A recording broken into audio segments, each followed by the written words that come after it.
What's up, everybody? Welcome to Fusco And Friends. Today I've got a friend. I should hope so. Yeah. So obviously Fusco And Friends is a podcast I wanted to start ages and ages ago. Filmed a couple of episodes years ago and then didn't really get around to doing anything. So this is the start of it all. I did originally was going to start one with just talking about me. A bit ego boosting, but we didn't get time to do that, so I thought we'll do it the second episode as the first episode, and between me and my friend Rara. Me and my friend, Rara. That sounds really weird when you say it like that. Me and my friend. Yeah. Friend, you got a friend in me. And thought we'd just go through with everything about us. That's that. How long's this podcast? It'll long be as a we while. want. No, it'll be a while. I'm going to do the brief version. Whatever. Well, shall we start at the beginning? Yeah. When was the beginning? Let's test his knowledge to see if he remembers when the beginning was. The beginning was a long time ago. And Rara was 100 years old. She's much older than that now. Many years ago. Actually, I do believe we've just surpassed our 9th year together. Yeah, well done, thanks for that. Our 9th year together. November just gone. 20th of November. Yeah. 9 long years ago. When we had our first date. Yeah. Our first official meeting of peoples. So it all started, we were looking on dating websites and stuff, and then I was on Plenty of Fish. Yes. Dropped her a message. And pulled me in with a great tagline of, "Do you like Twister?" no. That was your one back. That was my That's line. what our message was, what's your top 3 films? Yeah, I think my number 1 was Dirty Dancing, which it always is because I'll watch that film over and over again. Doesn't matter how many times it's on. It seems to be on every time we go somewhere for the weekend. It's always on Channel 5. So a big up to Channel 5 for playing Dirty Dancing. But they always cut bits out. They do, yeah, it's edited quite well.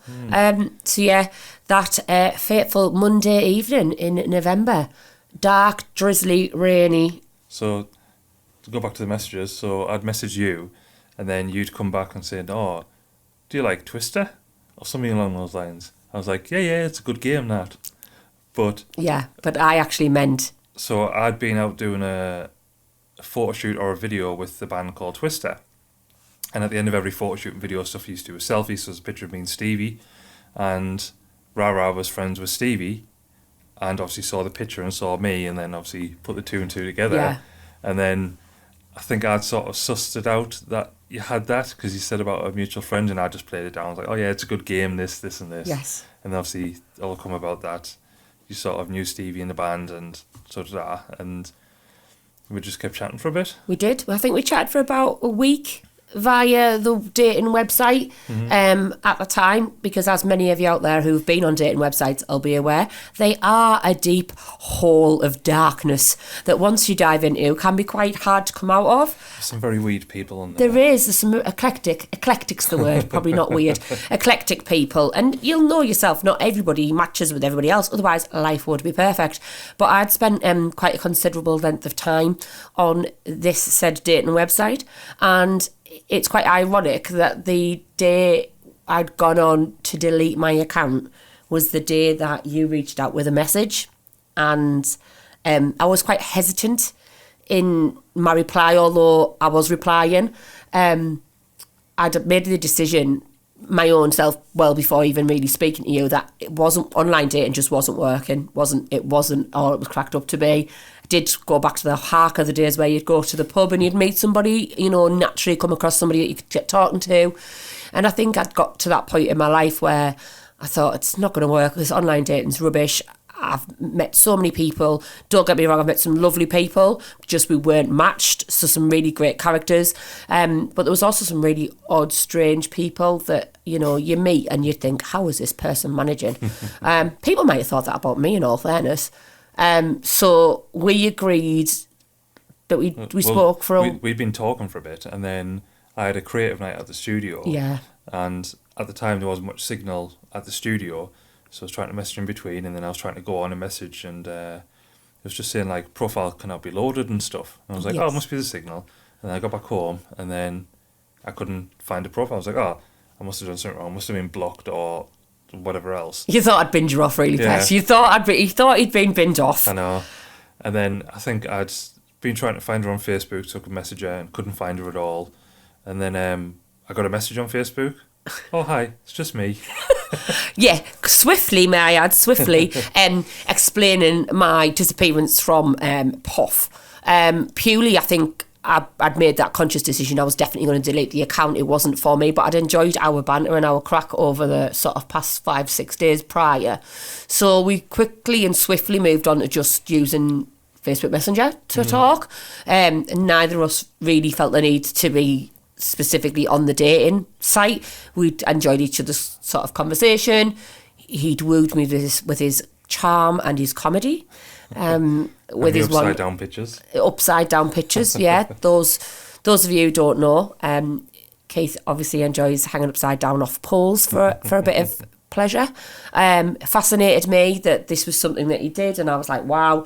And actually, my sister and I had talked about going to pole lessons, and we got chatting one night around that, didn't we, about where do you go? You mentioned obviously Tempest in Durham. So my sister and I actually went and had a lesson a couple of days before our first date. Is that right? Yeah. I think it was, yeah.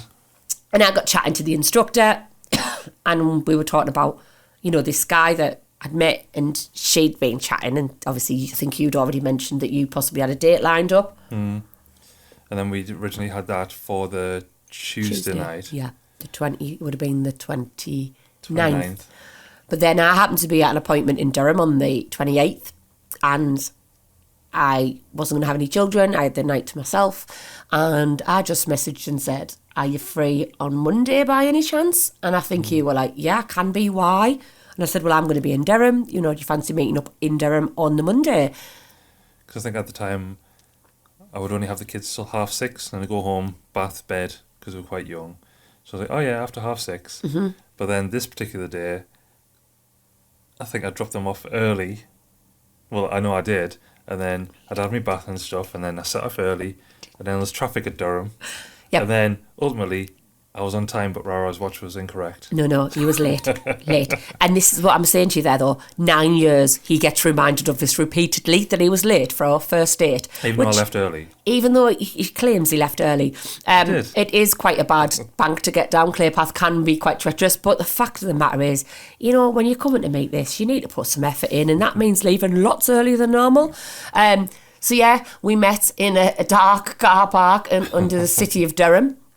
And for a lot of people, they would say the rest's probably history.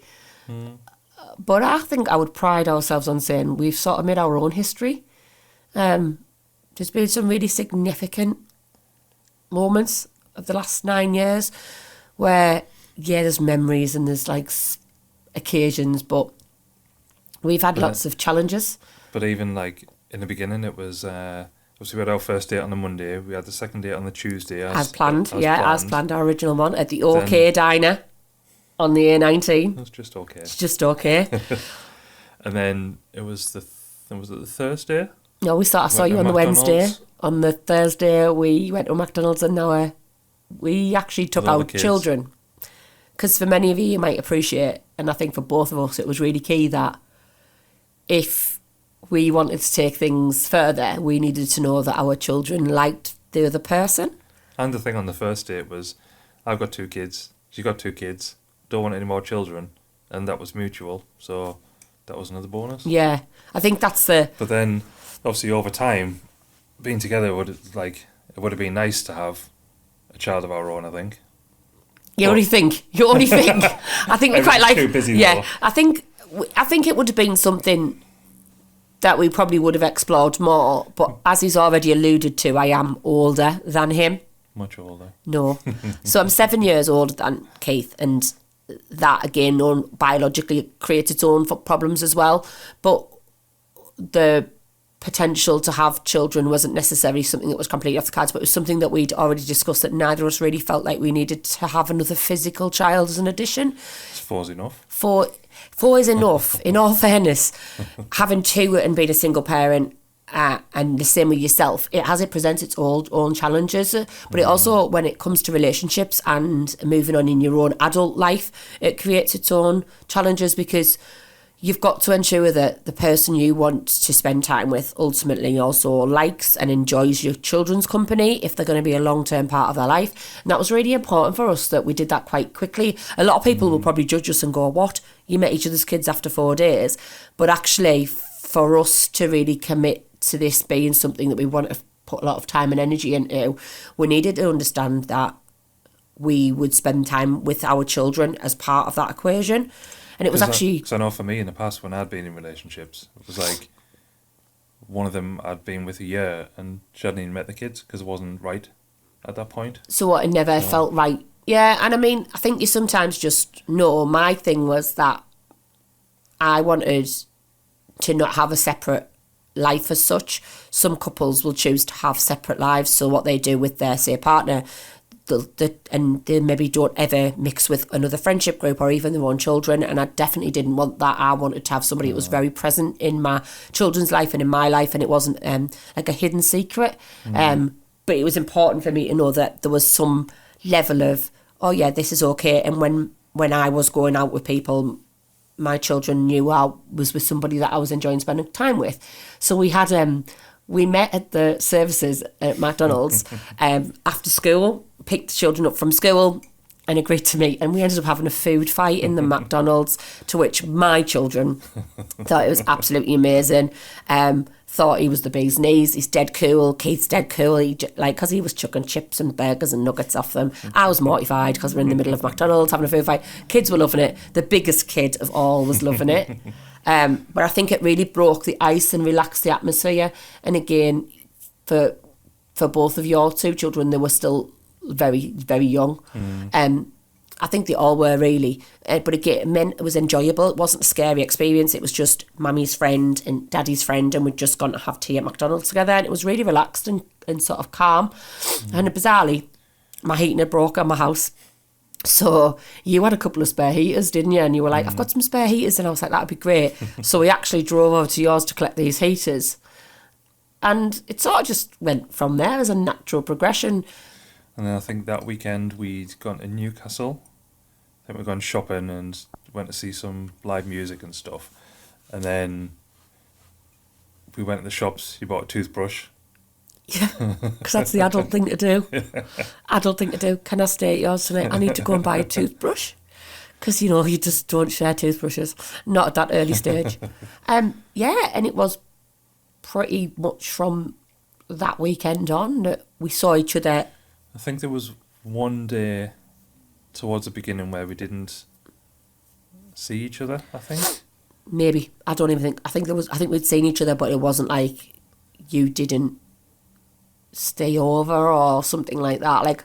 I think, yeah, because I think the first... Because then it was even leading up to Christmas. It was like, we'll have the Christmases sort of separate. So I had my 2 in the morning, and then went back to the mum's, and then... And the plan was that... And then when they'd gone home, I was messaging you. Yep. And you were like, oh, do you want to come over? Yeah, my 2 children were very, very keen on Keith coming and spending time with us and wanting to spend time with him as well. And that was really a lovely sort of thought for me, because I think that sort of cemented in my mind that they were very accepting and enjoyed your company. And we didn't actually have a day apart for, I want to say, about 3 years after that. We never had a single day apart. We were with each other, spent a lot of time together. We had that Christmas together. We had some fantastic days and trips out with the children. I think that New Year we went to Stand Up. Yeah, to watch Twister, the band, play. Played a vital role in our relationship development. And then actually, not long after Christmas, I think it might have been early January, we made the massive decision to buy a house together. Yeah, I think it was 3 months in. Yeah. We said. Yeah. And again, that people will raise their eyebrows and probably form a judgment on that and think, yous are mad.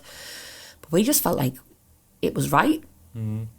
It was very right. It felt like the right step. it didn't seem like it was too quick. It gave us both some stability and commitment that we were both willing to put into the relationship and each other. Save money commuting. Yeah, there's always that. To be fair, the commute wasn't too bad. No. I just think practicality as well. Because as we mentioned, there's 4 of them. There's 4 little people. And 4 little people also need their own space and a room and place to call their own and have that sense of belonging. So quite quickly 3.5 months in, we signed the papers and bought our first house together. And I became an official Peterlee Puddleian. We didn't move in straight away. No. We got the keys on the 28th of April of 2017. So a little over 5 months after meeting. And I think it took about a week. So we moved a lot of stuff in and then a lot more stuff, and it was just all packaged in boxes and stuff in the house. We sort of moved around it, lived around it, separated into sort of things. And again, like anybody else out there who's moved house knows, it doesn't always run smoothly, even though we went from one home to another pretty much straight away. Setting up and getting the room set and decorating and things like that, it was a slow process. With a llama wallpaper. Yeah, we've had some interesting wallpaper choices. We had some interesting failure and haps, like bathrooms falling through and boiler systems going after not long after getting in. And, you know, it's all of that adult life that you have to do. But along all the way, we've always done it together. We sort of crossed every bridge and every challenge together. Not long after we got together, I had to leave my job through mental health reasons. And I started a brand new job, and I went to a lovely, lovely company who literally gave me my spark back for what I did and what I enjoyed doing. But by my side the whole time was you. And Sounds the same with me. Yeah. So I'd been off work with work-related depression and stuff like that, and then ultimately kept going back, and it was just the same. And then it was the November before lockdown. Obviously the lockdown was in March. The November, I was like, I was going to go part-time and then start doing the photography stuff, but then took a redundancy and was like, oh, we'll make do. We got some stuff booked in, COVID happened, so obviously that was knackered. Yeah, but then through all of this, we'd milled through probably 1.5, 2 years. And we had a little trip that we used to like doing. So if you don't already know, we've got an affiliation for the Lake District, specifically Pooley Bridge. Keith took me to Pooley Bridge for the first time in the summer of 2017, and I've never been before. It's never somewhere I've visited, even as a child. I've never been there. Been to the Lake District, but never specifically Pooley Bridge on Ullswater. We went, the weather was glorious. It was beautiful. And then we started walking along the side of the river, and then you could just see all this rain just coming towards you. And we were like, oh shit, we better run. It was like the scene from Dirty Dancing, again, reference to Dirty Dancing there, where they break into the car, it's overload, boom, and we got that wet, and I'll never forget running back to the car, soaked through the skin, wearing a beautiful summer dress, and then having to climb into a 6'5" giant onesie that Keith happened to have in the back of the car. So since then, that's been our sort of special place. And we then went again in... And then we just got a new video camera, and I was like, oh, we'll go test this out, and we'll go to Pooley Bridge and do all this. But then obviously I'd been planning the proposal, so I got a ring and did all that, and then I kept winding her up, saying, like, all throughout the time, I was like, oh yeah, I'm going to propose, nah, I'm not going to, and joking on. And then I was like, when I propose, it'd be like, no signal, there'd be sea, no, there'd be water, Yep. there'd be sky, there'd Yep. be grass. Kept asking, where's it going? Where are we going? Where are we going to do this? And I was like, when I propose, it'd be this, this, this. And then obviously we went to Pooley Bridge, spent the entire day vlogging it, and I was just like, oh yeah, it's just for this camera stuff. It's a vlog for YouTube, and It was like a product review, wasn't it? Yeah. He like convinced me that he was filming me using certain products and me vice versa. And we were driving over A66 across from Barney over to Penrith, and I think I made some sort of comment about is this a new? No, is this a new playlist? Yeah. And you were like, no. And in my head, there was something that literally had just gone like click, like this playlist's quite specific. It was all songs that we'd liked, that we enjoyed, that we'd like listening to, but had like meaning to us. But again, I hadn't quite got that sort of thing. And you were like, no, it's just a normal playlist. I thought you were trying to say about the correct geographical term. Peninsula. Yeah, I like using the correct geographical term for the hills is actually the peninsula. And it's sort of a bit of a joke that I say that every time we drive over. So we had that. We'd gone there for the day. We were heading towards Windermere, and you suddenly decided we needed to, what's the big in on the lake, Glenridding. No, the big tall bit, the highest point. Oh, can't remember what it's called. Kirkstone Pass. Yeah, Kirkstone Pass. We'd gone up to there, and yes. then it was like you keep going, and you go to Windermere, or you go back to Pooley Bridge. She's like, "Oh, we'll go to Windermere and do this." I was like, "Oh, well." We'll go back that way because then I want to get like the sunset and try all this and things like that. So we end up going back, and then we started to walk around the side of the lake.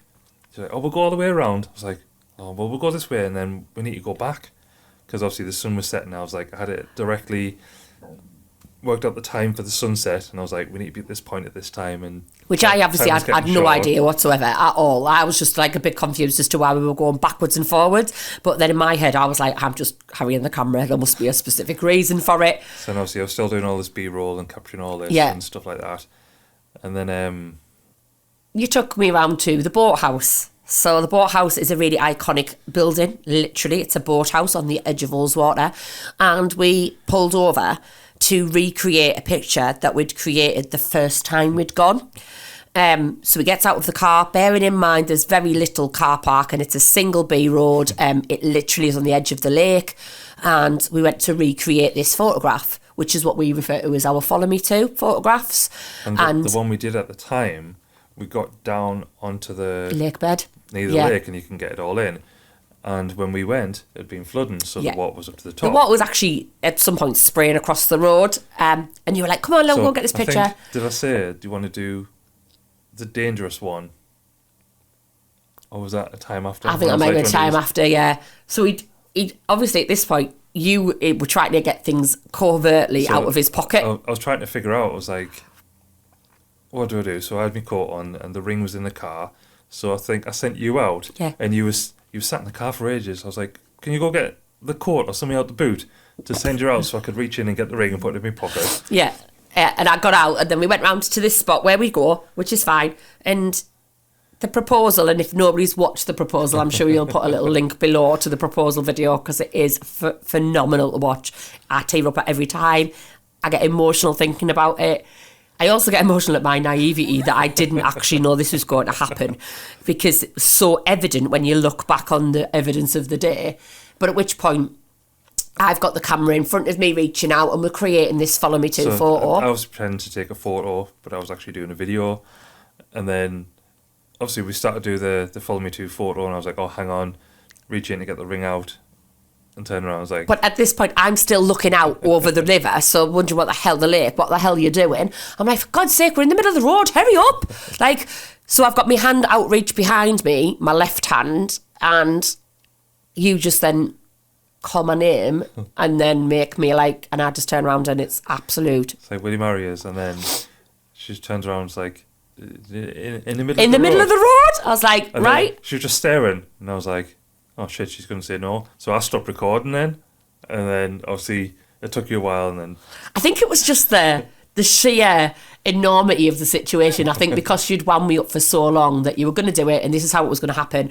And obviously every person, when they were proposed to, wants to make it memorable. I will never forget that it happened in the middle of the road, ever. So a bit like, was it on a beach? Was it on the lakeside? Was it by a fire? No, it was in the middle of a road. And that's actually... With a helicopter overhead. Yes, a helicopter overhead. And I think I then spent the remainder of that day smiling so hard that I had cheek ache. And I am, as you can tell, quite happy to talk. I didn't speak the whole journey home, which is just under 2 hours. I spent the whole time looking at the ring. The bonus thing, because obviously I had it planned for that time for the sunset. Yeah. But then we'd had CM Hall booked. So I was like, we'll have it booked for this time, and then it'll give us time to get back from Pooley Bridge after this. So we'd already had that booked. So we were going there as like a 1 year celebration of us being together, but then it was a celebration of the proposal. Our proposal. So yeah, we arrived at CM Hall 2 hours later after this happened, with me literally grinning, like, do you like this? Like, and just doing this at my hand going, like, for the whole journey home, and then just looking at you and smiling. When we were there, we were like, we'll put a status or picture on about it, and then we just left our phones, and then at the end of the same hall, like coming home, it was just like loads of notifications. Hundreds and hundreds of notifications, family, friends, kids. Yeah, we did ring the kids. Yeah, we weren't as cruel as to keep them in suspense, because at that point they didn't have social media. I think we rang them. Did we ring them both from Seaham Hall? Yeah, it was. We waited till we got back to Seaham Hall. So we drove home and we rang the kids to tell them, and they were really excited and they were like giggly, and again, they were only little at this point, so it was like probably not really understanding what was going on. But from that moment on, I think it just cemented what I'd already knew within days of meeting you, is that like I was never ever going to be happier than I was when I was with you. And it was just like... And then I'd already joked on, I was like, oh, it's the same date, so I only have to remember one date. And then we were due to get married 3 years after that, I think. Yeah, we basically looked to keep on the same date, because he's not great with dates. So to try and alleviate any forgetfulness, the plan was to have our wedding date the next time that date fell on a Saturday, which was Saturday, 28th of November, 2020. But as you all know, 2020 didn't really go to plan. No. And COVID happened. And because of COVID, we had to completely reschedule our wedding date. Not once, but not twice. It was sort of rescheduled due to COVID, but also due to where the place that we'd booked had taken our deposit for the wedding, but then double booked and booked someone else's wedding. Yeah. So I'd gone on to check hotel rooms available in this particular place, and there was rooms available, but we booked exclusivity, so we had had all the rooms. And obviously phoned them up, and they were like, there was a misunderstanding, and in all fairness, it suddenly made us evaluate whether that's what we wanted, whether we wanted a big, massive, huge wedding with, you know, potentially years of debt for one day, because ultimately our lives together are much more important than that.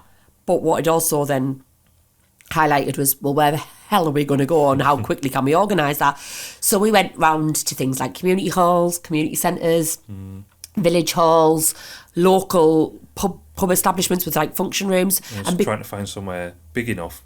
Yeah, we have quite a niche wedding, and the thing that we went with, as cliche as it may sound, was The Greatest Showman, because our life is one big circus. But we'd originally planned this before The Greatest Showman was a thing. Yes. So we were going to have a circus wedding, because said life's better upside down. It is. Life is always better upside down. Circus and stuff, and obviously I used to, still do fire, and I then got into that sort of performing and poi, and loved that whole element of the day being about a massive celebration, but with all these things going on where people can get involved. And I think we had to then like sort of look at our options in terms of where can accommodate this, because a lot of people, when you say I want fire breathers, like, oh, not happening in here. And obviously we started planning all this, and The Greatest Showman came out. Yeah. And everyone was like, are you went to see that, and everyone's like, oh, you're having a Greatest Showman wedding. We were planning it well before that. Hugh Jackman was not there first. We definitely were. But again, it sort of puts it in perspective about what was really important for us, because the wedding was important, but ultimately being married was probably more important. So it wasn't a big show of like, oh, look, we're getting married, this sort of thing. It was just a case of we wanted to be married, to be together forever. Forever. And what we then decided was that we kept getting dates changed, and we actually had a different date, and then we had a different date, and then we had a different date. And it was just trying to plan it all around COVID. Like they said, everything would come back to normal, but then the date was coming close, and it wasn't.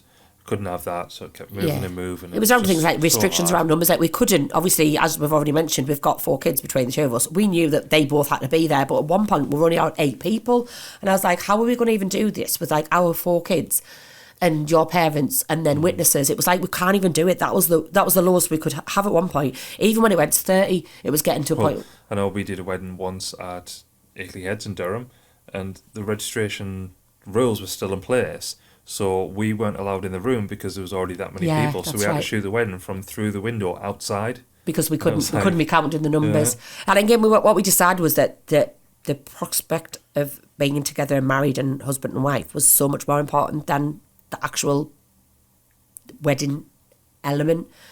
So we ran away, and in December 2020, we secretly booked a very intimate midweek registry office wedding at the lovely bit of Parkland Registry Office with Barbara and Barbara, who were our registrars, and there was just us two and our two witnesses, who were a really important part of our day.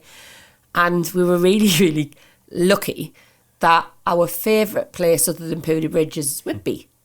And we got married at 12:30 on the 23rd of December 2020, with only us two knowing and our two witnesses knowing, and everybody else thinking we were in a business meeting somewhere in Leeds.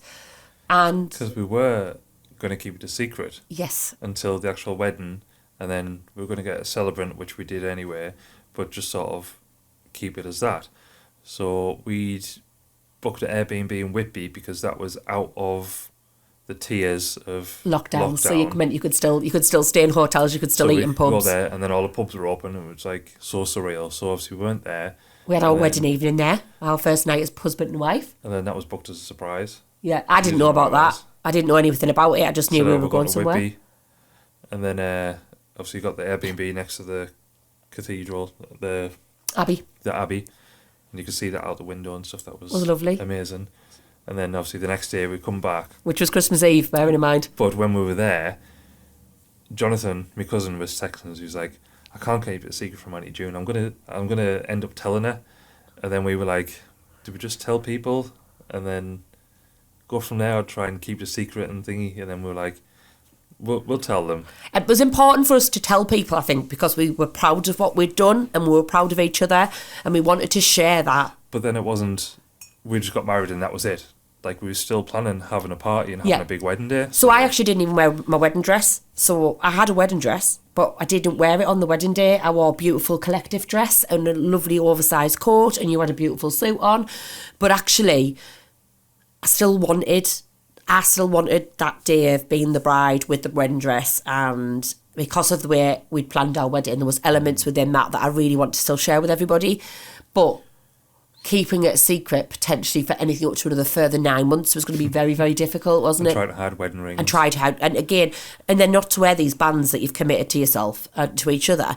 We're like, oh, well, we'll take them off. And we drove home and we literally deliberated, didn't we? And like I said, Jonathan had messaged and said, I'm going to slip up here, I'll say something, I'm going to let it slip, I don't want that responsibility. And we were like, okay. Because he likes Scooby-Doo, that's why. Oh, bless him. He cannot solve a mystery, can he? But again, wanting to scream and shout it almost from the rooftops that we'd done it, and you were so proud of me being your wife, and I was so proud to be Mrs. Fusco, and it was like, and that was the thing with name changes, like yeah, having to do all the legal stuff with going from your maiden name to surname with Fusco and stuff. It was and like again, now people then would we'd get confused doing it twice over, so we just thought, right, we'll tell everybody. But we came home and we did tell your mum and dad and the kids, and at first they didn't believe us. There was that general, no, you haven't, grabbing at my hand, you haven't got rings on. We took the rings off and we're like, I bet they're going to look for rings when we like surprised them. I was like, I'll put them in my pocket, and then we can put them back on. No, but Keith's mum actually did think I was pregnant, which again was like a no-go, not happening. So no, that wasn't what it was, but it was a wonderful, wonderful surprise. And it just encapsulates what our life's like. It's a bit like every time something gets chucked in our way, we just overcome it. Not necessarily straight away, not always first time, and sometimes it's a challenge, and sometimes some things are more of a challenge than others, but we keep going and we keep plodding through. And our motto generally is shit happens, we've got to just keep plodding on, because in life there's always going to be things that get chucked in your way to create a challenge. But I think the really positive thing and the endearing thing is it doesn't matter what it is, we've always got each other. Like it has been, and it's not. I'm not going to say it's been an easy ride the last 9 years. No. We've had loads of other things, which again is probably for another podcast. But there's also things that have happened, like from bad things, but not. Like, obviously, with getting our house that we're currently in, like, obviously, we used to have the studio, and then we got to a point where the house was too small, so there's 6 of us in a 3-bedroom house, and it just wasn't working. Making the decision to like go and sell that and then go into rented, which So was we went somewhere else, and then at the time I was doing videos for an estate agents, and then come across this, and I went home and I was like, this would be meant for us. It's like all the bedrooms fit all the kids can have their own bedroom, which didn't really work because we turned one into an office, but the kids could have all their own bedroom and stuff, and we're like, oh, we'll have a look at it. But then someone had come in and already paid 3 months rent, I believe it was. We're like, oh, well, that's blown that. And then it was 2 or 3 months later, we'd got talking to somebody and they said it was available. Yeah, we asked the state, it was like, oh, is there any 4 bedrooms available? Because we need somewhere with an extra room, because we had Nathaniel in with us and it just wasn't ideal. And then they were like, oh, that 5 bedroom's up. Another one you did before. I was like, oh, yeah. So I said, oh, but book a viewing. So me and you came for a viewing. Yeah. And then we came with all of the kids as a second viewing and told them we were coming for Keith's mum and dad. So the first viewing we came, and it was just us. We had a look around, and I was like, yeah, because I'd seen it before, and I was like, oh, this would be perfect. And then we booked another one, and then obviously we turned up first. Yeah. Did we have the kids? Yeah, we took the kids. No, we had the kids. We had the kids. So we had the kids with us, and then we were waiting for mum and dad to get here. And we joked around the kids and was like, oh, look, this is going to be a new house for Nan and Grandad. And they were like, this is far too big for Nan and Grandad. They were like, wow. And then we told them when we opened the door, go and choose which room you want to stay in when you come and sleep at Nan and Grandad's house. But like, obviously, Keith's mum and dad knew. And they were like playing along with it. And then the kids sort of all come downstairs and were like, this isn't for Nana and Grandad. And it was like, that was the beginning of a brand new chapter as well. Because again, that relief, that sense of relief for them all having their own independent space, you know. Again, it's not always from the bad things, sometimes the good decisions, but ultimately to where we are now, it's a lovely place to be. And don't get us wrong, there might be some dilemma that gets chucked in the mix probably, but we just keep fighting on, don't we? And battling on and dreaming of the retirement home in the Lake District when the kids have all grown up and moved out, but don't we all dream of that? And trying to go on adventures and stuff, but it's just getting time. Like every year, we used to go to Purley Bridge. Around about the anniversary. We used to actually, we did for many years, went on the 28th regardless. We made plans, even if it was late on the night, we drove over. Yeah. The last couple of years, we just haven't been able to get there because of just time, work and kids and life. And like we want to try and do some adventures where we go and do weekend vlogs where we go away in places. We've got paddleboards, we love paddleboarding. We've got paddleboards, we'd love to get on the lakes. So just, again, it's just like time management, isn't it? And bang on some sluts. Yeah, love to go to the arcades. Again, a lot of people go, what do you do? What's your date nights look like? Our date nights look like trips we always used to just go to Asda. Used to go to Asda and walk around Asda at around 8:30, 9 o'clock. Just being able to talk and mill through with no pressure and that was a date night. Or the cinemas. IKEA for meatballs. Cinemas, things like that, the things that make us quite happy. Like, we're not very much out drinking. We used to like going to watch music. I love karaoke. Don't get to go as much. Have been trying to drag him along recently, just like, can we go? But again, as many of you will completely empathise with, when you've got lives with children and jobs and things, sometimes that time, quality time for each other can get missed out. Like, sometimes even just sitting and doing this, like just us doing this now. And some days we're like, we'll go out and do this, and then the weather's rubbish, so we say, we'll just chill, just sit on the settee together and just watch shit on YouTube. Sit and watch YouTube. Hours and hours of Will and E. Yeah. Where will I get those? That's normally with the tea, isn't it? That's usually with tea. But again, James and Will. James and Will, but like, again, it's quite nice because it's real people. Like, we never claim to be anything we're not. We're just real people. That's just us. But we hope to have many more adventures. Doing many more, not always exciting things, sometimes relaxing things, sometimes just exploring. Yeah, like the other week or the month when we went to Mother Shipton's Cave. Mother Shipton's Cave, if you haven't been, get yourself there, down in Knaresborough, or up in Knaresborough, depending on where you're watching us from. A lovely place. It was a lovely weekend with friends. Just taking that time for... Going on to Scarbados. Yeah, Scarbados. Love a bit of Scarbados again. But it's like... And then, obviously last year, took you to Blackpool. Oh, Magic Convention. Yeah. Yeah. I like magic for magic. I do not like knowing what goes on behind the scenes. I do not want to know. I just like the wow. So then for the first... So I got into Magic just before lockdown, and then the first 2 times I've been to Blackpool, I went with Dean. And then each year I would go around the dealer hall and do like a video filming all these magic tricks and stuff, and that was quite good. And then I think Dean wasn't sure whether he was going to go, so we'd booked it. Mm-hmm. So we went down and then started doing the video. So the first one, the first trick, and you were just like, what? Gobsmacked. I think Keith liked it because I was quiet for the first time ever, other than the day he proposed. Blown away. Again, don't like to know the mechanics behind it or how it's done. I just like the sheer magic of magic. So although I'm not into magic in its entirety of what magic is, I appreciate it as an art form, and I really like that. And I really like cards. Like, I love decks of cards. I can't even play cards. Can't really... what's the word? Play Go Fish. Play Go Fish and Snap. But I like cards. I think they're pretty. I think they're really aesthetically pleasing. So I really enjoy that bit. And again, it's nice, isn't it? It's nice to do those things together. Mm. I have a love of Disney. Love Disney. Quite often make you watch a Disney film. But just doing things together that make you happy.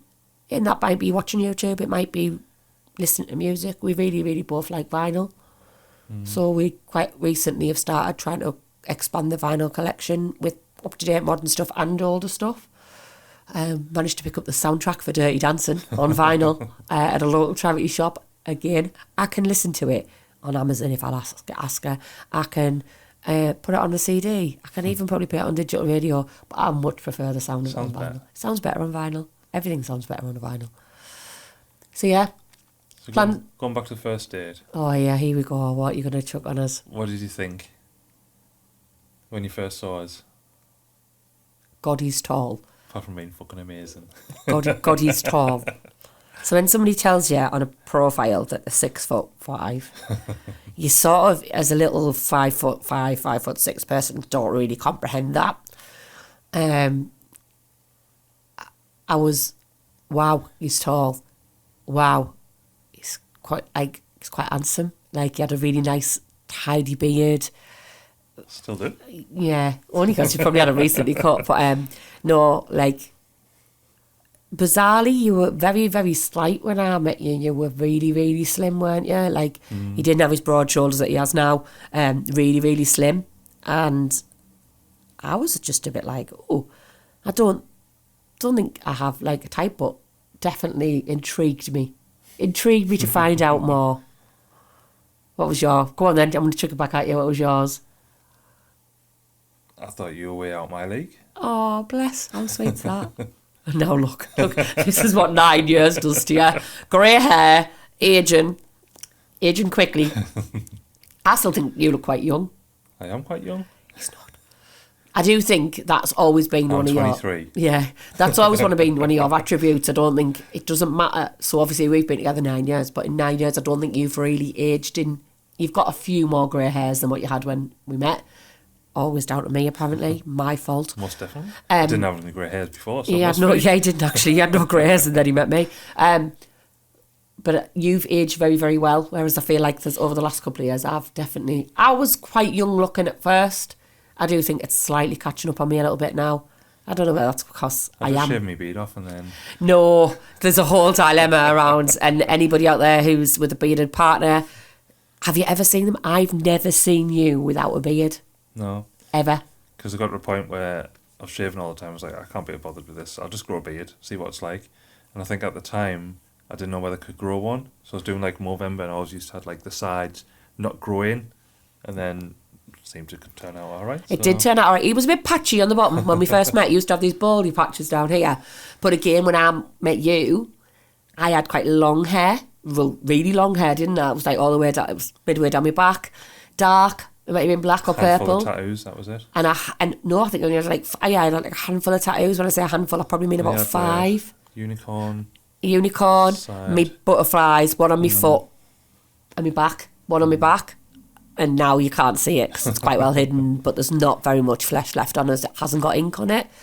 So I've really embraced the tattoo era. And I embraced getting my hair cut, which I only did after the wedding. About 2 years ago now, I got my hair all cut off. I probably had a midlife crisis. Decided that couldn't be bothered. I always used to wear my hair the same as most women do with long hair. Always would tie back for work. Was always a bit of a faff on and a bit of a chew. Would look lovely if I made the effort, but like I was like, oh, and then I just went to the hairdressers one day and said, oh, chop it off. And they were like, what? And I was like, yeah, chop it off. So I came home without telling you, really, didn't I? So I was going for my haircut and came back with really quite short hair. It's continued to get shorter, actually, I think, to an extent. This is quite long at the moment. But yeah, your beard was massive, really big. Quite recently, you've had it trimmed down. Helps with his youthfulness. I think he looks a bit like the Gruffalo when it overgrows. But yeah. We've got our matching tattoos. Oh, we've got matching tattoos, yeah. So we have the song notes to our wedding song, just for the verse. No chorus. Bridge. Chorus. It might even be the bridge. End of the chorus. End of the chorus. And it's just those notes. And it's the only tattoo that Keith has, in comparison to me, who was covered. Because I don't like needles and blood until Rara put us in hospital. Yeah. I didn't hit him. I made him go to hospital because he was poorly. I think I had an abscess or something, so I couldn't open my mouth, so I couldn't eat. So you'd lost quite a bit of weight. Hospital. You'd been quite poorly. You were very lethargic, and I think I managed to get you to the GP. And the GP was like, you need to go to hospital. And he pretty much refused. And at which point I rang his mum and dad, as you do. Come and get your son and let's take him to the hospital. And all three of us laid across you in the hospital bed whilst they were taking bloods, because he's a proper wuss. Might be 6 foot 5. Strong. Took 3 years to hold it down. Yeah, it did take 3 of us. But again, I think... And then when I was in there, I keep getting multiple injections and bloods taken. I was like, oh yeah, I can do it. Because I wanted tattoos for ages. I was like, I want a Beatles sleeve and then a music sleeve and this and this. And then when I'd gone to get my first tattoo, I'd pretty much passed out, so I couldn't get it done. And then I was like, we'll give it a go. So we went. And then we went. And it took all of 8 minutes. It was the worst 8 minutes of his life. He went green. Not even grey, he went green. But he got there. He stayed conscious the whole time. It's all legally binding. And we have these tiny little knots on our wrists that really represent us, don't they? Massively. Like, it's a bit of a joke, because when people see us together and how tattooed I am and how not tattooed Keith is, he's really proud of this tiny little wrist tattoo. He'll go like, look, I've got a tattoo. Maybe we'll get more. Maybe. But again, like, tell us below, like, what things you have that's matching as couples, or is there any other matching things you can get? Can you get anything other than matching tattoos? Haircuts. You could get matching hair. You could get matching haircuts. Yeah, it's probably about. You could have matching jewellery. Matching clothes. Matching clothes. Our jewellery isn't matching, is it? No. Well, we did try to make our own rings. Oh, yes. That was an adventure.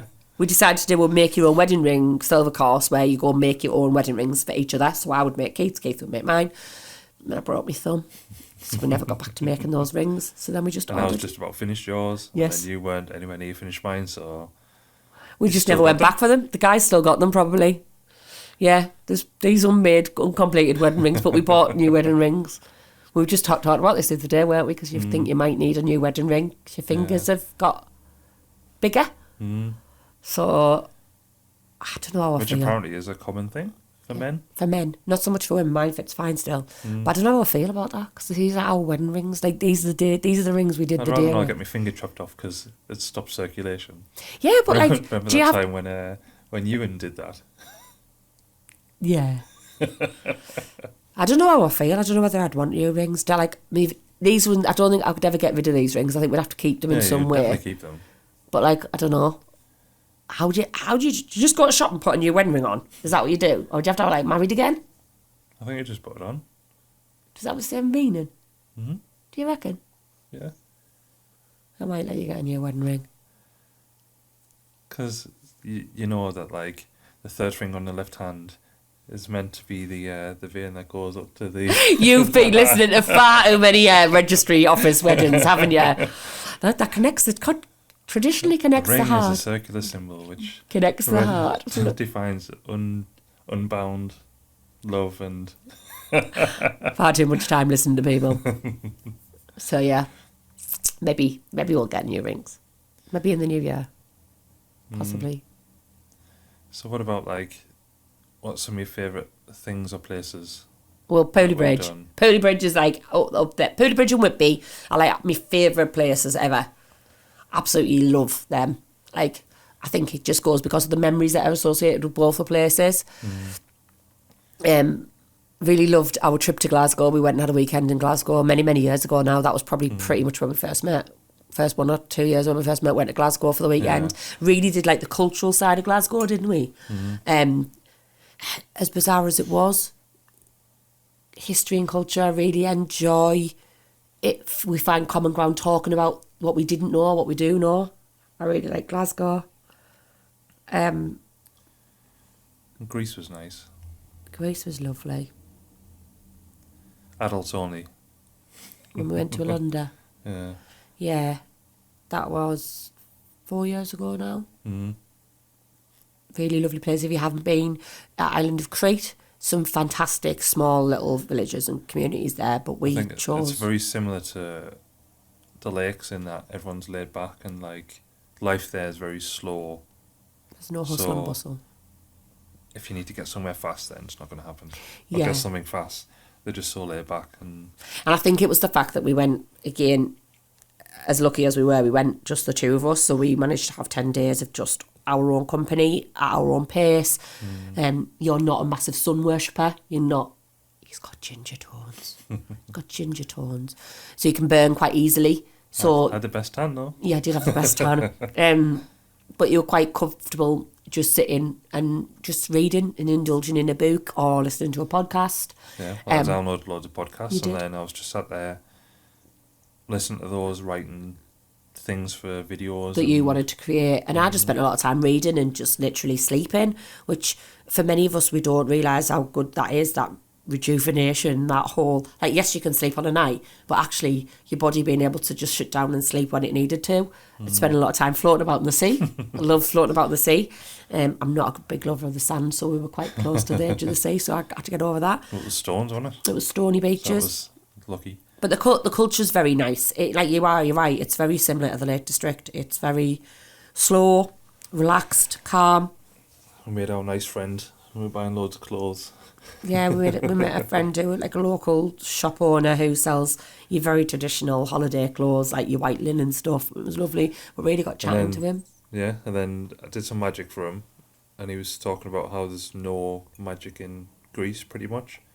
So I gave him a magic book and a deck of cards that I had with us, and he was just thankful. Yeah, we promised to maybe go back and see him. That is something we want to really try and do, if not next year, the year after, definitely. Just, again, us two. By that point, some of the kids will be a bit more grown up, possibly, and be able to be left home alone. Not like Macaulay. Like Kevin. No, not Macaulay Culkin style. But again, like, you know, that'd be nice. I mean, what do you want to do? Is there anything you want to do, just us, next year? I don't know. Just go visit places and just... We've got English explore. Heritage membership, haven't we? And depending on where you live in the UK or even Ireland, like, there are so many places to go and visit. And we've... But then some of them, when we look on the website, it's like when we went to Essex the other day or week or whatever, and then we were looking for all these places, and it's like, oh, there's loads of them together, but when you look, it's like a ruin of a shed. So it's tiny to look at. Yeah, So, and there's some amazing places that we really Audley End House. Well, we yeah. love that. That was beautiful. That was a proper day out. Love that. Again, slow pace, just enjoying it. We've got loads and up then here. we went to took my mum and dad away for Yes, the weekends. we did a went to lot in Coney Island. Northumberland. There's loads in Northumberland, Warwick Castle, Bamburgh, Dunstanburgh Castle. There's some really nice ones. And again, we should never really say, oh, the weather's too bad to do it, because ultimately, as long as they're an indoor type of attraction, you can do it. But like when you turn up at somewhere and it's the ruins of a barn and you're like, I've drove 200 miles to see this ruin, or even a wall, because obviously Hadrian's Wall's on there. And you can go and visit certain points along Hadrian's Wall, but a lot of it's just outside, it's just stones. Whitby Abbey as well. We love Whitby Abbey. So we got our thing when it was Dracula last year, Yeah, before. year before. And then we went, and obviously you had to pay extra because it was an event and stuff like that. But then I don't think we went once when we camped there. Yep. And I don't think we've been back in since, have we? No. I was there recently with a group of people and again enjoyed it, but it's about just making the time to do things like that, isn't it? Like for many of us, we'd quite easily go, oh, it's too much like hard work. I've been at work tonight, can't be bothered. Well, same as the arcades. We hadn't been in about a year, maybe. Yes, and we went recently with the little one. Yeah, and that was really good. Again, we're quite happy to go on our own. We do look like the biggest kids in the building, not bothered, no shame. It's better there. going on our own. It is better going on our own, and you just pop her on. Love the SpongeBob machine. And things like that. But it's just about taking time to do things together, but also being mindful that you don't have to spend money doing things. Just being together sometimes is enough. We love nothing more than just going down to see him and sitting watching. As many of you have seen over the weekend, the weather was horrific, was on the news. The harbour, quite like doing that. Charity shops. Charity shops. Love a good troll through a charity shop. But again, sometimes it's just as long as we're together. As cheesy and iconic. Friends. Friends. As long as we just enjoy each other's company. Anything else you got to say on that? What? I wasn't going to say anything. What were you going to say? I was going to say most of the time. I think it's quite good that we've both got our own interests as well, though. Like, I'm a proper reader. I love books. Probably too much. I try not to hoard them because, once you've read a book that like you're just not going to read it again. But I don't like giving books away. So I have quite an eclectic range of books. And you like your magic and you like doing this type of stuff. And Fortnite. And Fortnite, yeah. When I get a chance. Yeah. Oh, and I'm a murder mystery killer, super, investigator type person. I love watching any documentaries like that. And you don't really like them, do you? Sometimes. Depends on what they are. But I've watched one recently about alien abductions. We went through a phase where we just used to watch Netflix and watch all that stuff. Yes. And then YouTube infiltrated that. Yeah. YouTube, that's YouTube's fault. However, yeah. We've got Squid Games coming back soon. And yes. all that other stuff. Mm-hmm. And then we go through phases of, I'd seen it all before, but I made you watch it, Dexter. Yes. So we watched all of Dexter. Once Upon a Time. And then there's that spin-off season which we need to watch as well. Yeah. Like things like that, we tend to binge watch a lot of stuff. Or we'll really get into something and we'll watch it. FD. Yeah, we'll watch it religiously, maybe 4 or 5 episodes a night, or we'll watch 2 or 3 episodes. It's that thing of when it gets to 2 a.m, it's like, I need to turn it off now. Should we have another one? Oh, yeah. Go to bed. We'll have another one. We did that for years, didn't we? People would be like, well, how do you function? And be like, well, we only function about 4 hours sleep because we're up. And it wasn't even a bad thing. It was just that we'd get really into something. Like now, I will say... What was that other one that we had the DVDs of it and we were like, should we watch another one? And then this. It was When You Were a Killer. Was it Lost? No, because I've seen that, but you haven't. I haven't. I don't know what it was. We went through phases of watching. Something like that. Oh, was it Grimm? That as well. Grimm, yeah. We went through. I mean, if we're not a soaps person, are we? I can't remember. I must have been in my 20s the last time I watched the soaps. To be fair, life's one big soap opera, so why do you want to watch somebody else in it? But yeah, it's about just creating time to do things together, and it doesn't always have to be sensible. But it also doesn't always have to be boring. Like, how many people go, what do we do on date night? And it's the thing, we'll go for food or we'll go to the cinema. Yeah. Can't remember the last time we went to the cinema. I can't sit still if you hadn't gathered. Greatest Showman sing-along? Yes. Yeah, probably. Or did we go for something else? We haven't been for years because again I find it really difficult to sit still, and I find it quite difficult to. Especially when people say the new Wicked's 4 hours long or something. 2 hours 28 minutes or something. It's quite intense, but again I don't really like that overpowering environment. Used to like it before. I'm not so keen on it now. Much prefer to watch it in my own time where I can pause it, stop it, as you can do with this. Go make yourself a cup of tea, get a fresh cup of char, and then come back and continue. Not pay 20 quid for popcorn. Yeah, it's just not the same. It's just about making we've got a lovely garden. We're quite in the summer spending time in the garden, sticking in the hammocks. Sometimes just a bit of music on. Not even being, not even sometimes talking, just being outside together. And the kids, when they bother with us, teenagers. When they were little, we used to do it's quite a lot. It's that thing of you're coming out in the garden to help us. we'll give you some money. Yeah, I'll do it. Yeah.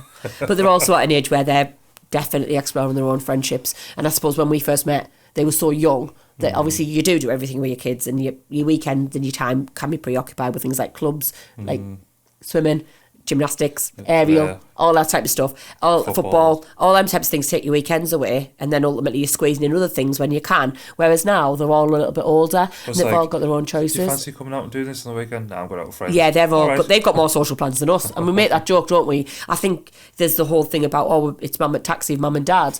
It is a little bit like that when they get to this age, because they're forming their own friendships and doing their own thing, and they don't really want to be seen with us. It's a bit of an embarrassment, isn't it? Do I have to? But, we live and learn. We live and learn. And obviously we've got our Rara Beardy YouTube channel that we're trying to make a comeback with. Yes. All the videos. So things like when we go to the arcades. Same with that, was like over a year ago since we uploaded anything, and that was the arcade stuff. Yeah, like when we go to the arcades, and even when we go out and stuff, we try to be mindful. It's okay if it's just us. But it isn't trendy for your parents to be vlogging, really. So... Oh, it is. But just depends. Like when we did the golf. We did the golf one recently where we went to a new it's called a hole in the wand. And it's an indoor mini golf. And the eldest daughter was really quite conscious about other people watching us and just really wanted us to be present in the moment, and I really did take a point on board. It was nice for her to say it, but and then Nathaniel, he wasn't bothered. He was joining in with it. Because yeah, I think it's a thing of that certain age group of when the teenagers now, they're not really interested in it, but like the younger ones, what do you want to do for a career? YouTuber. That's standard now. Like even when we were younger, like when we got together, it wasn't really a thing to do vlogging. No. Whereas now, when you go out on the street and everyone's with their phones out doing TikToks. Well, we laughed the other day. We were in Aldi doing our shopping the other day, right? And there's a lady was live. Home bargain. It was home bargain. No, there was two Aldi. of them actually. There was Aldi. TikTok live streaming, buying the newest finds in Aldi Like, where we live, and I'm like, she's live streaming on TikTok, like, and the people were asking her questions and she was answering them back, and I was like, I found that quite a hard concept to deal with. Yet we know why people do that. Yeah. And then there was one where it went to Home Bargains, and there was a woman. Yeah. She was shopping around, and we were doing this, and then I looked, and the phone was there. And then we were walking past, I was like, oh, someone's left the phone. But it was this woman who was like, put a phone up to set up a shot to get this. So obviously I just walked past and was just like, pulled a funny face when I did it. So she looked back at her feed and was like, what's this? Yeah, I think it's a cultural thing, isn't it? That's what people do nowadays. Whereas people, if they saw that, they'd be like, well, why are they filming that? What they're doing there? Whereas I think with us sort of doing it as well, we sort of know that, oh yeah, people are doing it. That's you don't have to film every part of like, your life. Like, it's not about vlogging every second of every day. No. But it's quite quirky to see influencers, and it's very present in the papers at the moment around. If you look at what's presently on the TV, we've just had I'm a Celebrity finish yesterday. Danny's been crowned King of the Jungle. But again, there's a lot in there. There was that JK Barry. So she's a massive influencer. She's a fantastic sort of advocate for like women and all those types of things. But again, 10 years ago, that would never have been seen as being a vital career, and yet she's making millions of pounds off just being on her social media and being present. Then we were watching that Sidemen Insider, so it's like Big Brother, but with YouTubers, influencers, and then years ago that wouldn't have been a thing. It'd be like, who's these? Whereas now they're like, it's just the evolvement of entertainment. 15 years ago, nobody would be listening to this. No. They'd be like, why do I want to listen to about two middle-aged people's life and how they met? Nobody would be interested. We live on a society where we're interested by everybody else's business, and it's about how we put that across in a way that makes people really think that it is normal to... Well, the same, like, years ago, there wasn't really such a thing as a podcast. And then I wanted to do one because of Jared Bolan. So he used to do a photography podcast every week, so it was like similar to this, and I was like, man, I want to do that, but then no one else was doing it, so it wasn't really a thing. So obviously the episode next, I think, is Chris Harrison, so he's a photographer, and that was done with me when I had no hair, no beard, nothing. That's how old it was. And then, like you said, no one really used to do it, and then it's took off and everyone's doing it. But again, like, it's about almost being real. This is like, we could be having this conversation with you in real life. You could be sat in our living room with a cup of tea, it's still warm, chatting about our lives and just wanting to know, like, how do we meet people? How do we become friends with people? How did that moment, how did that interaction between me and you 9 years ago result in this? Like, it's the evolvement of how relationships develop, and not every relationship will become one of like love, passion, sex, whatever. But any relationship, be it professional, business, friendship, like they evolve over time. We all have got evolvements in how our friendships have evolved, how our family relationships have evolved, but it's about how we present ourselves. Like, we are just real people, and there'll be people out there that'll go, well, they're dead fake, or that can't be real. Actually, no, it's real, but just because you've not experienced it, they don't believe it's real. Like, some people will literally be watching this going, there's no way them two got together within a week and then never had a night apart. Fell to 2.5 years. No, that's genuinely it. And in 9 years, we can probably count on one hand the amount of occasions where we have been separated. Well, when I've been to Blackpool. When you were in hospital. The twice I've been in hospital. When I went to Bath. And when you went to Bath, that was it. So only on 5 occasions in 9 years have we had to have evenings apart. Whether it was through choice or not choice. Hospital wasn't a choice for him. But again, you can wish, because it's quiet. Obviously, I was in hospital quite recently because I've not been well. You really, really struggled with that. Really struggled with that. I know. After the first week, I couldn't decide which takeaway to get because I'd had them all. I think emotionally you struggle with that, though. I think, and that might be seen as being healthy or unhealthy, depending on which side of the fence you sit on, but it just sort of shows how much we are devoted to each other. And although we probably annoy each other at times and we get on each other's nerves, thanks. Spend half my life waiting for you. It does make us appreciate what we've got, because I think it really opened up some quite scary emotions around what would I do if that person wasn't there. And for me, being in hospital away from you, those emotions were still real on mine. Like, those nights of being on my own for nearly 2 weeks, of being surrounded by all these lovely older people, older generation of ladies that were with me. Same age as you? No, they weren't. No, they weren't. They weren't quite ready for the telegram yet. It made me sort of realise how much you value the time you've got with the person that you want to spend the rest of your life with, and how much, what that does really mean. And like, for all, sometimes go, I can just do with a holiday. I don't really want a holiday that's without you.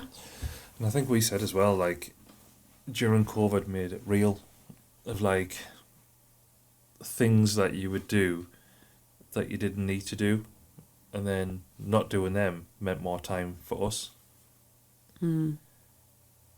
So the whole thing is like spending time together and enjoying life together. Yeah. You don't have to have a tidy house all the time. Rather than trying to do 1,000,001 things all at once, it's just... You don't have to be busy all the time. Sometimes being not busy, but being with the people that are important is probably more important. Like, I laugh about these people who have like pristine, tidy houses and they look like show homes. And I laugh not because I think that they're sad people. I laugh because I think, God, that must be lovely to live in that, but how much time of your day is that taken up? And what are you missing out? And if somebody says to me, actually, I don't miss anything out, then great, can I give that balance, please? But I would rather have a home where my washing's maybe not always done and my ironing pile is huge, but we can make memories. And make children do it because they're slaves. Well, like, sitting watching the newest Christmas release in Netflix, or talking about what their aspirations and things are in a way, or like making them chocolate brownies at 11 o'clock at night because it's fun, or jumping in the car and going watching the stars just because we can. Like when we had the convertible. Yeah. 11 o'clock at night, let's go stargazing. Why not? Life experiences and things like that are so much more important. And you don't have to have all the money in all the world to be happy. So it's like if you sit with someone like this and say they spend many hours a day cleaning the house and not doing much else. Like, so what's your favourite things about the relationship? Where have you been, or what have you done? They'd be like, we didn't really do much, did we? We just cleaned the house and then had tea, watched the film, went to bed. It's nice that some days, but then other times it's like go on adventures and... Jumping in the car, not knowing where you're going, but just getting in the car. How many times have we done that where we've got in the car I will point out, we pretty much always end up at Whitby or Pooley Bridge. But sometimes, I can remember the night we drove over there wearing onesies. I was the same when I took you to Gothland. Yeah, went to Gothland, I've never been. Heartbeat was done here, I've never been. I was like, Watched Heartbeat in the 90s, grew up watching a bit of Rick, a bit of Nick being Heartbeat, loved it. Aidensfield, and you took us, and it was a summer night, so it was quite light, but wandering around there, and never forget, then driving back across the moorland, wearing a onesie and a hat. It was freezing cold, but I insisted on keeping the soft top down. But again, like, they're core memories that lock in. Like, nobody remembers how often the house was not tidy for. Nobody remembers if the washing up wasn't done. Like, I laugh, your mum still says, make sure you wash up before you go out anywhere in case the burglars come. Why? Because they're bothered about some dirty pots. But it's like how you're brought up. Like, I just think, does it matter if there's a dirty cup in the sink? Or as long as everybody's happy and healthy and together, that's all that matters. That's the main thing, keeping everyone happy. And that's hard with teenagers. Moody, stroppy. Yeah. And that's just you. Thanks. I'm so honoured.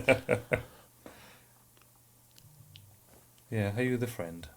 I am the friend. You're the friend. Yeah, I'm the friend. What kind of friend? The best friend. Best friend. Okay, we'll take that. Are you taking that? Yeah. We're best friends. Are you sure?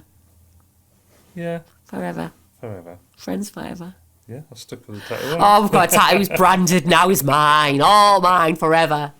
Yeah? Yeah, that was it. That was Fusco and Friends first episode. First episode. Oh, the bar's so high. Don't ever let that fall now, Peter. Let's see who comes on the second episode. I think it's Chris Harrison and then Jordan Hauser. Oh. Remember Jordan? Yeah, Jordan's from Canada. Yeah? Yeah. And then Daniel Madison. Oh, okay, the Magic Man. When I went down there, so Yeah. that's that. And then Matt Cooper. Lovely. Matt. That's the Matt, schedule that's the schedule sort so of far. filmed and We'll ready get some other people in, dragging them in. A few people will come in. A dragon. A dragon. Oh, we haven't got a dragon. in. Dragon's Den. We haven't got anybody from Dragon's Den. Sorry, we live in the northeast, but we don't have Sarah's not on speed dial. Let's see who comes on the next one then. Yeah. We'll leave it at that. Yeah. See ya. See ya.